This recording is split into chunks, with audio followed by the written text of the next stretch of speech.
Hello and welcome back to Karma Stories. I'm Rob and I hope you are having a wonderful day today. Today I have some stories for you from the Malicious Compliance subreddit. Before we get started today, if you're on YouTube, if you could drop a like on this video, I would really appreciate it. And if you're over on Spotify, drop a 5-star review on this one because it will push us out further in the Spotify algorithm. I appreciate each and every one of you. Let's jump right in. This story comes to us from Curious Skeptic, Morning Meeting Compliance, plus a bonus. My primary job during the daytime has been in the elder care field for a long time now. This story takes place while I was earning my MS, and my company allowed me to intern elsewhere twice a week to learn a couple new managerial positions. Every morning at these buildings, we have what is called stand-up, an every weekday meeting where all the managers check in with each other. The only boss who actually had us stand up for these kept them very quick, 10 to 15 minutes. The rest let us sit and typically ran them for 20 to 30 minutes. But at my internship building, the director had a different vision. She only wanted to meet once a week, but for the entire morning. She thought it was more efficient and would allow us to dive deeper into issues. So she insisted we stay in that uncomfortably hot room for 3 hours every Tuesday morning, where at 30 minutes, the meetings devolved into her ranting about her breakfast and her commute because we were out of topics. As a good intern hoping to curry her favor, I showed up one day early on with a couple of things I had planned out to discuss. But I only got a couple sentences in before she stopped me. If your topic is only relevant for some of the people at the table and not everyone, you shouldn't be bringing it up here. Well, that rule isn't true for anyone else here. And there goes both my topics for the day, but whatever. I shrugged and said, okay. So for the next few weeks, whenever it came my turn to speak, I'd simply reply that the things I needed to say weren't for everyone. All my good ideas, everything I had to share from my assistant manager position at my primary building, she wasn't getting any of it. When I wrote my final paper on what I learned from that position, I made sure it was all right with my teacher to write about how a bad manager can teach you what not to do. Bonus, this director had me do some of her work as part of my internship, where I filled out the forms and she reviewed them. One day, she called me out for doing math wrong. She insisted that we shouldn't be rounding up unless the number was at least 0.6. Huh? I tried to explain that it was at 0.5, but she mocked me and said she felt sorry for my math teacher. I mentioned this to another manager who told me to just let it go, so I did. But the thing is, the numbers she had me correct downward were our census percentages. We had 52 rooms occupied out of 55, so 94.54%. She had been reporting that as 94%. And according to my primary buildings director, the cutoff for their position to earn bonuses was 95% residency. Jumping down to the comments on this one, we have one from a user called Some Other Paul. It says, am I reading this right that she was keeping herself from getting the census percentage bonus, or was she keeping someone else from getting it? OP responded and said, herself. It typically would be split between two positions, but that building didn't have a marketing director. Another commenter down below called Zorab1 said, she deserved missing out on her bonus. If you had known that beforehand, you shouldn't have tried correcting her. Just say, yes ma'am, and let her miss out. One problem with acting like a butthole to those under you is that you never know what you're missing out on because they simply never told you.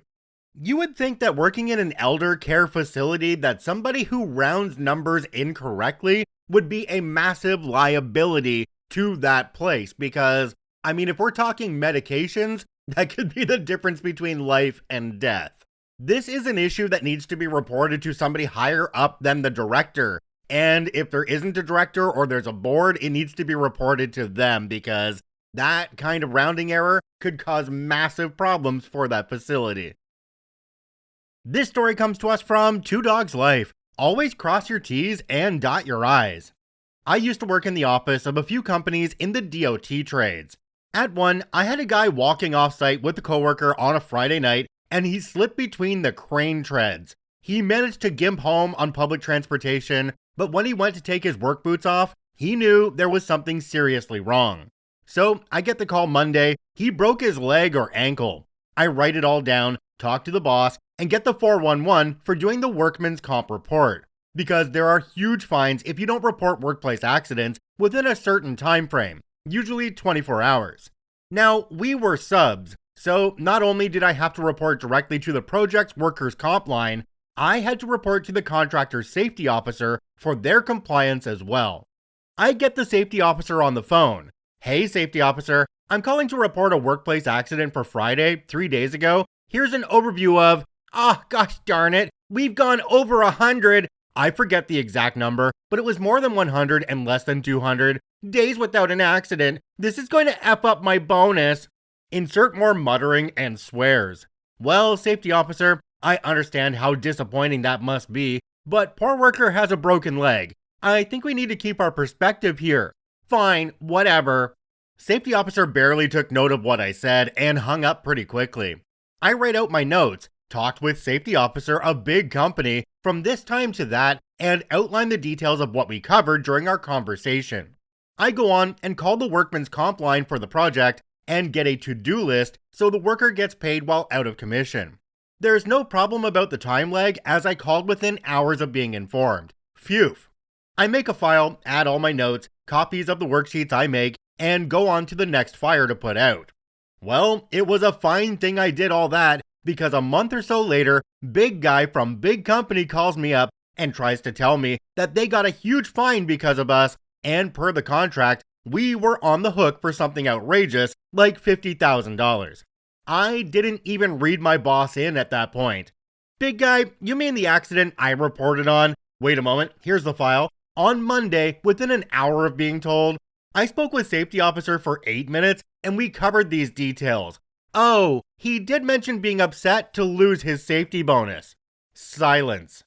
"Are you sure you want to pull out contracts about reporting standards? I'd be happy to include my notes of all that I did that day and have followed up on." "No, that's fine. I got it from my end." Well, big guy, have a great rest of your day then. Jumping down to the comments on this one, we have one from a user called Thrice5. It says, "That was less malicious compliance and more like meticulous compliance. Good job protecting that worker's health and rights and covering your employer. I hope they recognized you for covering their butts with good notes too." Another commenter down below called jferrer619 said, "And the aftermath? Did nothing happen afterwards? Did safety officer get reprimanded? Did you have to pay the $50,000? Are you out of a job? What happened?"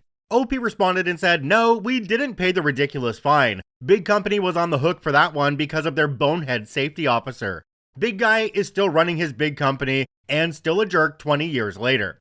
Worker was TO'd because he was of the don't worry be happy folks who had a casual approach to employment, often failing to show up several days of a week. However, when he did show up, he was a good worker, and he helped the company meet federal minority employment standards. He thought his workers' comp payment should be based on his hourly at 40 hours. However, I went back over a year's pay records, and his actual average hours were something like 25. But it's an insurance form on a federal project. You report facts, not wishes. The company I worked for went bankrupt about 6 months later because the previous admin failed to submit reports and legal fees ate up the profits. There were some colorful moments though while I was along for the ride. This story is the perfect example of why you should document everything you do in your job, even if it takes extra time out of your day, because you can use that information against other people in the future when they try to screw you. So it's not just a case of crossing your T's and dotting your I's, you also need to cross your X's and dot your J's, because you should always be double checking. And then, if those letters don't work for you, always remember these ones, CYA. This story comes to us from Commercial Dish 7684, but they aren't wearing ties.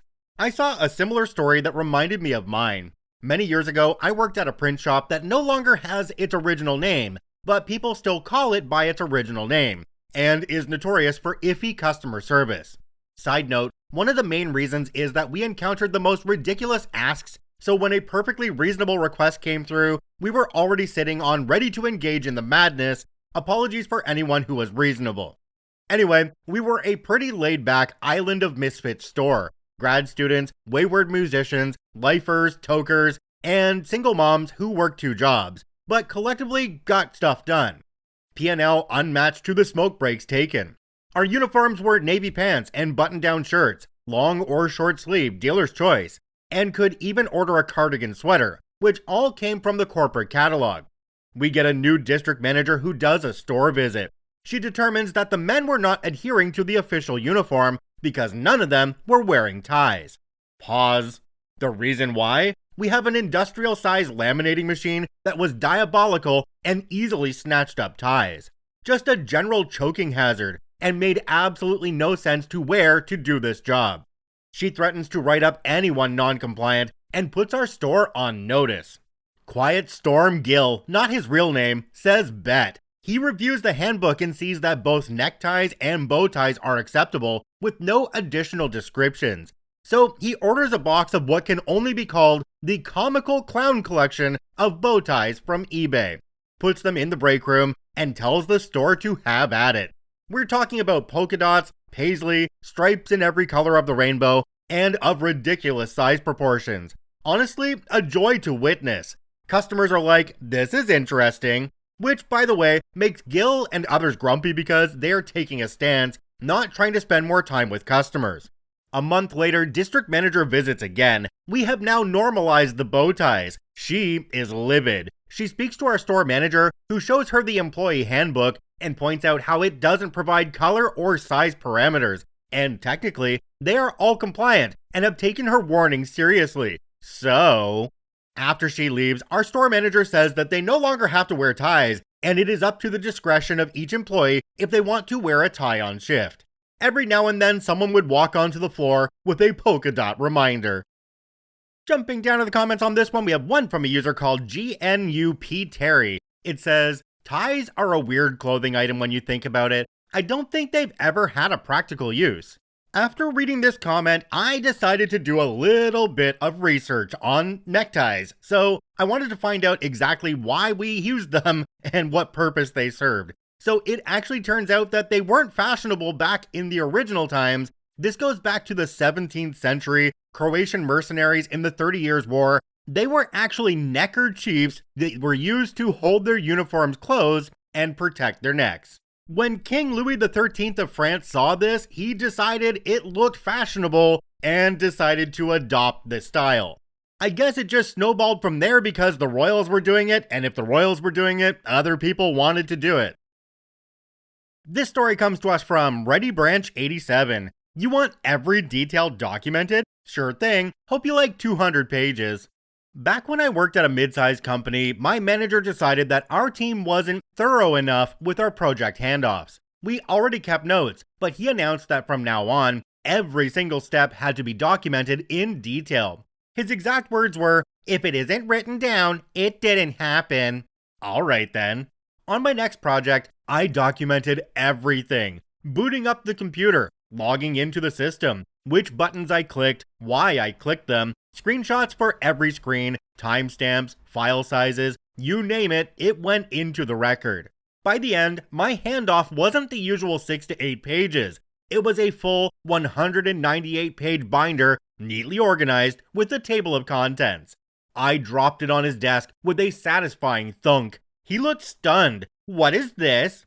I smiled and said, "The complete documentation, just like you asked. Every step is there." He had to carry that binder to the next project review, where people actually laughed at how absurd it was. After that, he quietly clarified that we only needed to document the important steps. Malicious compliance achieved. I followed the rule exactly, and he never asked for that much detail again. Jumping down to the comments on this one, we have one from a user called Wake Me Up 3000. It says, hope they remember to put that in your yearly review. Embrace new guidelines with a full understanding, delivered above and beyond what was requested. I feel like there's a lot of malicious compliance stories recently that follow this same kind of guideline. Like, oh, you want me to document everything? I document everything. Then you look at me and go, you documented everything? Why? So a question to the audience on this one, do you think these types of stories are kinda overdone at this point? Let me know in the comments down below if you're on YouTube or on Spotify. This story comes to us from Mr. Trippy. You're only allowed to listen to one song. This is a more lighthearted malicious compliance, but I was thinking about it earlier and thought I'd share. When I was a kid, my dad used to torture my ears on the drive to school with his terrible music. We came to an agreement that I was allowed to listen to one song per journey, no matter the genre, or what my dad thought of it. For a couple of weeks, I got to enjoy a few minutes of bliss each day, but there had to be a way I could make it last longer. That's when I discovered a band called NoFX. Most of their songs are a couple minutes long, except for one, a song called The Decline, that's roughly 18 minutes long. I was doing my best to hide my smile when I put it on. It took about 6 minutes before, "How long is this darn song?" When I said 18 minutes, he immediately turned it off and said, "I'm not listening to that crap for that long." I had my song access revoked for about a month, laugh out loud. When I was eventually allowed one song again, it was on a case-by-case basis, and definitely not anything longer than 6 minutes. It was kinda worth it just to see my dad's reaction to an 18-minute punk song. Now, I kinda looked at this one from the other side because I'm a dad and I would have been looking for ways to get back at the kid. So I'm thinking of some songs that go on for a lot longer than 18 minutes, like Thick as a Brick by Jethro Tull, or Dope Smoker by Sleep. Or you could jump into some Dream Theater like The Shadow Man Incident, A Change of Seasons, or Octavarium. I think though, I would stick with the classic, Alice's Restaurant. Alright, I think we'll end this one here. If you enjoyed this episode, make sure to follow us on your preferred podcasting platform. If you're on YouTube, please drop a like on the video. It really does help us out. I thank you all for watching and listening. I hope you have a wonderful day, and we'll see you tomorrow.